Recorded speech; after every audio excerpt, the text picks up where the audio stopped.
Hey everyone, and welcome to EDU Edition. Today we're diving into a topic that's close to my heart: inclusive education. Because let's be honest, the world isn't one size fits all, so why should education be? We're going to unpack the barriers that stand between students and a truly inclusive learning experience. From teaching methods to physical spaces and societal attitudes, we've got a lot to explore. You see, the thing is, every student deserves the chance to thrive. And that means creating learning environments that are as diverse as the students themselves. It's not just about making sure everyone has a seat in the classroom. It's about making sure everyone has a voice, and that their unique needs and perspectives are valued. So if you're ready to roll up your sleeves and explore how we can build a more inclusive future for education, buckle up, let's dive in. Let's talk teaching, shall we? We've all had that one teacher, right? The one who droned on and on, their monotone voice a recipe for daydreams. Traditional lecture-style teaching, as much as some of us might remember it, just doesn't cut it in an inclusive classroom. Why? Because students learn in wildly different ways. Some folks are visual learners, needing diagrams and mind maps to make sense of the world. Others, they're all about that auditory input, podcasts, discussions, you name it. And let's not forget our kinesthetic learners, the ones who learn by doing, by moving, by experiencing. When we stick to just one teaching style, we're essentially telling a huge chunk of our students, sorry, not sorry, this learning train isn't stopping for you. And that's not even touching on the different paces of learning.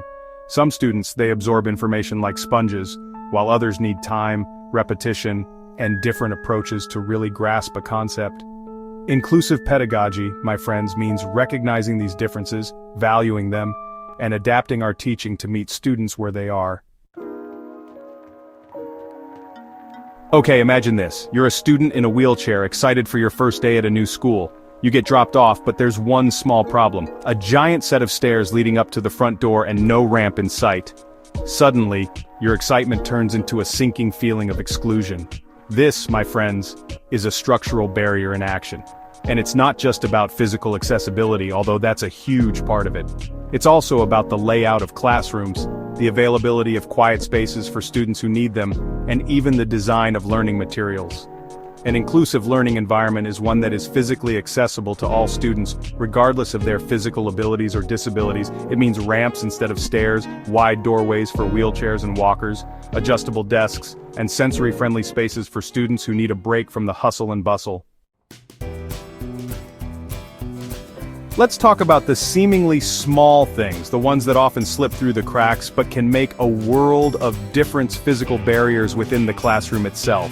We're talking about things like the height of drinking fountains, the availability of accessible restrooms, and even the width of aisles between desks. Imagine being a student who uses crutches and having to navigate a maze of backpacks and chairs just to get to your desk. Or being unable to fully participate in a science experiment because the lab tables are too high for your wheelchair. These barriers, however unintentional they may be, send a powerful message of exclusion. An inclusive classroom is thoughtful, anticipating the needs of all learners. It's about having adjustable desks and chairs, clear pathways for movement, and ensuring that essential facilities like restrooms and water fountains are accessible to everyone. Because everyone deserves to feel comfortable and respected in their learning environment. Remember that teacher I mentioned earlier? The one who mistook the classroom for a stage for their one-man show? Yeah, let's not be that teacher. Because here's the thing, lecturing, while it has its place, shouldn't be the main course on our educational menu.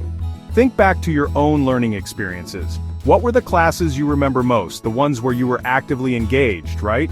The ones with group projects, hands-on activities, and maybe even the occasional educational game, because who doesn't love a good game? Variety, my friends, is the spice of learning.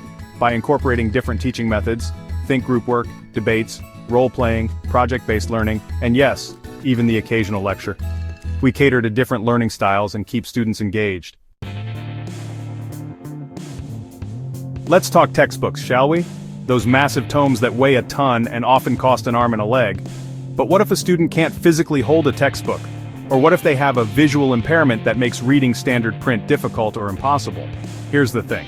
Learning materials need to be as diverse as the learners we're teaching. That means providing materials in multiple formats. Audiobooks for auditory learners, large print or braille for students with visual impairments, digital text with adjustable font sizes and screen readers, And it's not just about different formats, it's also about the content itself.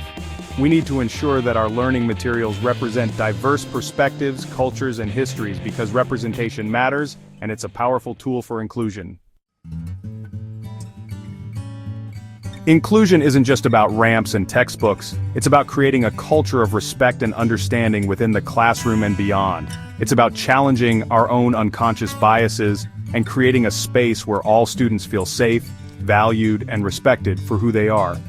This means having open and honest conversations about diversity, equity, and inclusion. It means incorporating diverse perspectives into our curriculum and celebrating the richness that different cultures and backgrounds bring to our classrooms.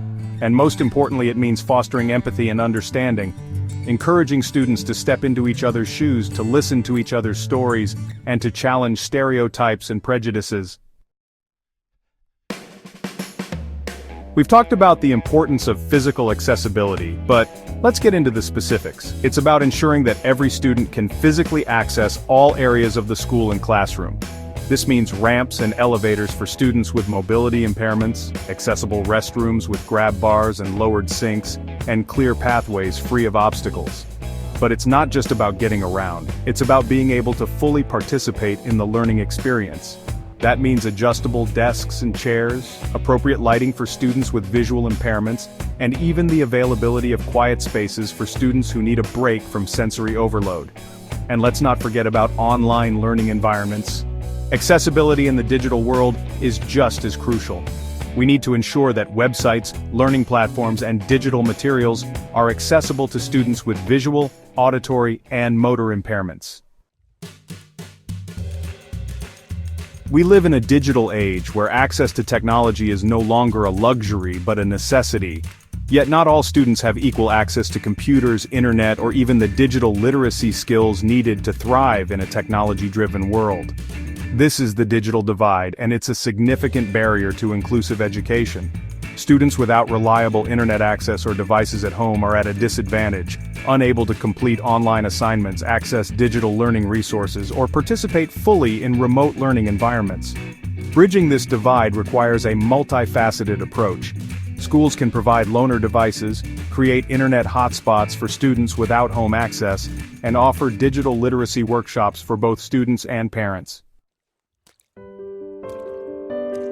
Here's a little secret: creating truly inclusive learning environments isn't a solo mission. It takes a team, a village, a whole community of educators, parents, specialists, and of course students themselves.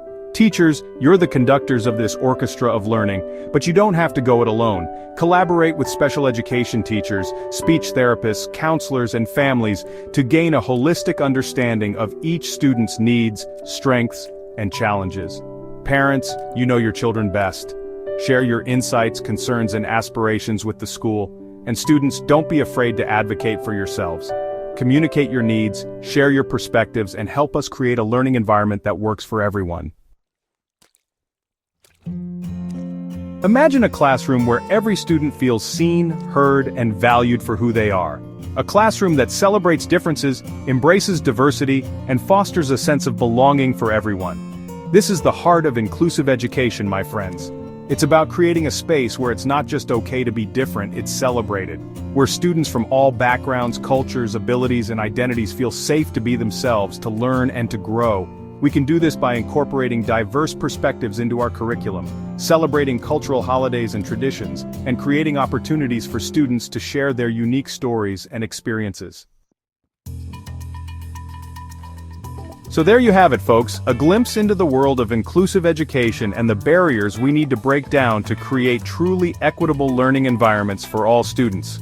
Remember, inclusion isn't just a box to be checked, it's an ongoing journey, a commitment to creating spaces where every student feels valued, respected, and empowered to reach their full potential. Thanks for watching. If you enjoyed this video, please subscribe for more content like this. Don't forget to subscribe if you want more updates on EDU Edition. Let's continue the conversation in the comments below. What are some of the ways you're working to promote inclusion in your classrooms and communities? Because together, we can build a more inclusive and equitable future for all learners.